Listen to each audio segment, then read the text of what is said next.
আসসালামু আলাইকুম রহমতুল্লাহি তাআলা ওয়া বারাকাতুহু। প্রিয় ফেসবুক বন্ধুগণ, আমরা একটা বিষয় লক্ষ্য করেছি, সোশ্যাল মিডিয়ার মাধ্যমে একটি অপপ্রচার গুজব চালানো হচ্ছে। বাংলাদেশ জামায়াত ইসলামী ঢাকা মহানগরী দক্ষিণের সংগ্রামী সেক্রেটারি শ্রদ্ধাভাজন দায়িত্বশীল ডক্টর শফিকুল ইসলাম মাসুদ ভাই চট্টগ্রাম সাতকানিয়া সফরকে কেন্দ্র করে বিএনপির কিছু ভাইরা মিথ্যা অপপ্রচার এবং গুজব ছড়াচ্ছে সোশ্যাল মিডিয়ার মাধ্যমে। তার মধ্যে আমরা দেখতে পেয়েছি আব্দুল খালেক ইমন নামের একজন ভাই, তিনি ফেসবুকের মাধ্যমে মিথ্যা অপপ্রচারটি এই গুজবটি ছড়াচ্ছে। তিনি লিখেছেন, এখানে গাড়িটা পাঠিয়েছেন স্মার্ট গ্রুপের।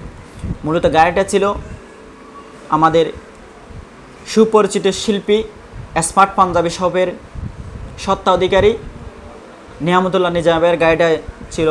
এই গাড়িটা গত 11 তারিখ চট্টগ্রাম সাতকানিয়া সফরে আসেন আমাদের শ্রদ্ধাভাজন দায়িত্বশীল ডক্টর শফিকুল ইসলাম মাসুদ ভাই। সেই সাথে সফর সঙ্গী হিসাবে ছিলেন আমাদের শিল্পী নিয়ামতুল্লাহ নিজামী ভাই। নিয়ামতুল্লাহ নিজামী ভাইয়ের পার্সোনাল গাড়িটা ছিল মূলত এই মাসুদ ভাইয়ের গাড়িটা। সফর সঙ্গী হিসাবে নিয়ামতুল্লাহ নিজামী ভাই সাথে ছিলেন এবং নিয়ামতুল্লাহ নিজামী ভাইয়ের গাড়িটাই ছিল মূলত এই স্মার্ট পাঞ্জাবি শপের গাড়িটা।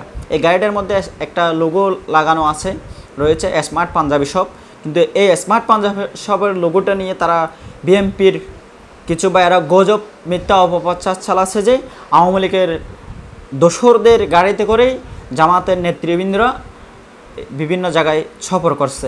আমরা আমাদের ফেসবুক বন্ধুদের সতর্কতা করতে চাচ্ছি, এই বিষয়টা সম্পূর্ণ গুজব এবং মিথ্যা অপপ্রচার।